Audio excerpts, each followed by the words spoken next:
Do you know what? I did that video the other week where I said, those of you who watch the channel frequently, I thank you. You will remember that I did that video the other week where I asked the question, can Everton get European football next season? Can they qualify for the Europa League? This was before City's ban. So 7th before then looked like the position that you could acquire and still get the Europa League. Turns out now it's 8th if the ban is upheld. And I got a bit, I didn't get, some of you disagreed with me underneath the video and you said, oh, you know, I think you're wrong. I think Everton can go on and get a place in Europe. And my reservations for that was that I didn't trust this group of lads. And I think this afternoon was another example of why I don't trust them. That's not me sitting here, by the way. This video isn't going to be me ranting and raving about how terrible Everton were today and, you know, being really hyperbolic about a defeat that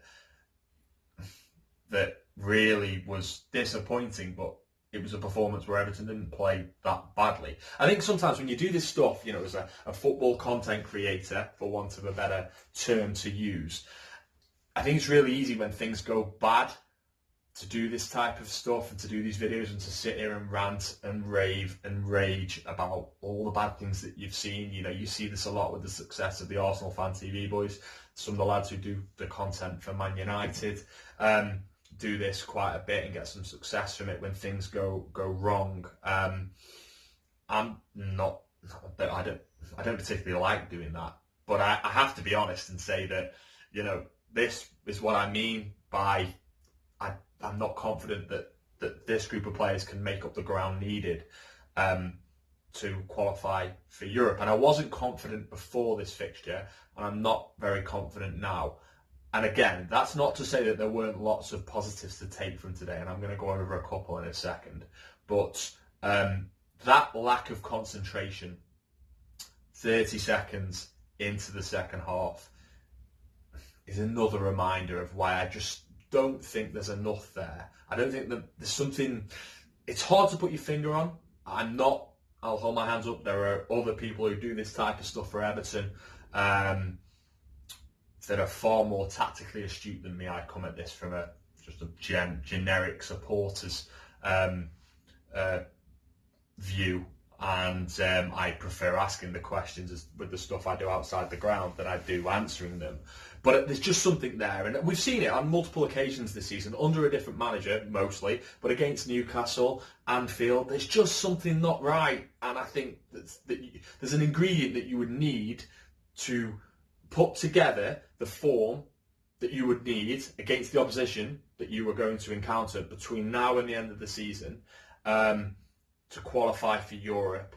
There's just something missing there, and which means that I am not, as I said, I'm not confident that Everton can do that they can muster enough points. When you consider some of the teams around us that are also going for the same position, I think the likes of Wolves, Chelsea, Man United, to a lesser extent, have a little bit more than us. So, which is why I'm not that confident that we can go on and get European football. And I don't think that's the worst thing in the world. I'd like it from a selfish fan's perspective, because I want a trip to Spain to go on the ale with, you know, some of you.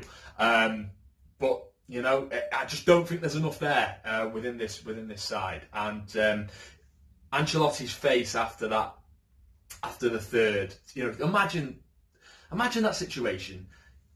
He's delivered his team talk, he's given his tactical insight at half-time, and then he's probably finished it off. I've never been a manager, so I don't know, but he's probably said, look, let's go out there, let's take control of the game again, let's get on the ball again, let's keep things ticking over nicely, and let's put the pressure on Arsenal, because their fans, a bit like ours sometimes, will start to get frustrated the longer it goes on and Arsenal aren't in the lead.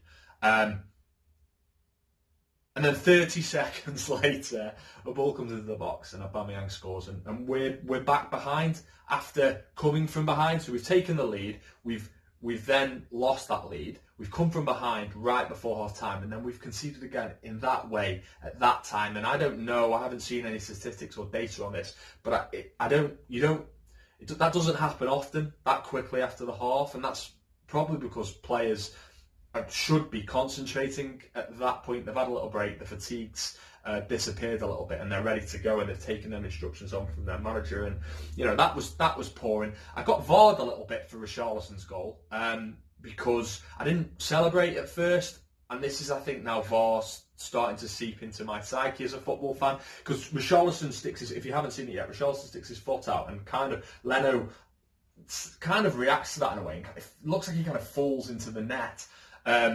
And just with like Richarlison putting his boot near to the keeper at that point, when you see it in real time, I thought they're gonna at the very least pull this back and have a look at it. So I didn't celebrate, and then I gave it like 10 seconds because I'm cautious now to celebrate goals. That's a really bad thing about VAR. But Calvert-Lewin scored again. That's a positive. Another goal from him. He's now on par with Mane and Jimenez. The turnaround under Carlo Ancelotti for him has been fantastic. I've done a video on this very point. That was great. And another massive positive was Andre Gomes. It's like an alien, like superhuman after, I think, what was it, 125, 130 days since he had that horrific injury against Tottenham. He's back playing, and he came on, and for me, he was my man of the match because, given the context as well, slotting into centre midfield, it's always tough. He straight away matched the tempo of the game. He got on the ball. He's had a long time out. To see that was terrific, and he made us tick a little bit. He played in a slightly more of an advanced role at times, and I think it suited him, and he played really well. And for me, he was my man of the match. But the right hand side was a bit of an issue today. I think Sidibe wasn't great, wasn't his best performance. And Ancelotti said before the game, he said, "Look, the lads need to make a statement here because we're playing Arsenal and they're a team around us in the league, and it's about time that Everton kind of changed their approach to these games and started winning these games," which is what he was saying. And I made this point in the video before the match. Our record at these stadiums, the Emirates, Anfield, Old Trafford, Stamford Bridge, is utterly horrific, and I think that just adds to the disappointment today, because when you're in a winning position, you fall behind.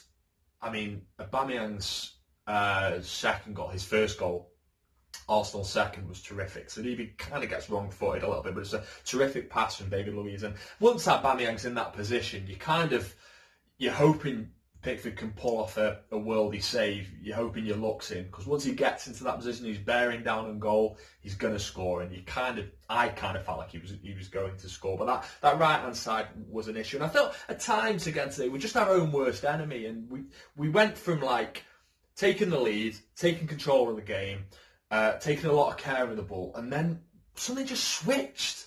And I'm not sure if it was something that Arsenal did, or we just stopped doing that and we started to get sloppy and we let them in. They got back in with the goal, and then the momentum was just with them. And they took the lead, and then and that's the disappointing thing. We get back in the game just before half time, and then come out in the second half and concede straight away. Really disappointing from that perspective. But I think things are looking up on the whole with regards to Everton. So we have to pick ourselves up and move forward into what are some really testing fixtures. We've got Man United at home on Saturday, Liverpool and Leicester to come, so to name but a few. So it's a really tough run of games, this, and it's probably why I don't think it's one of the reasons why I don't think we will get European football this season. But I don't necessarily think that's a terrible thing. So we're 11th in the league at the moment.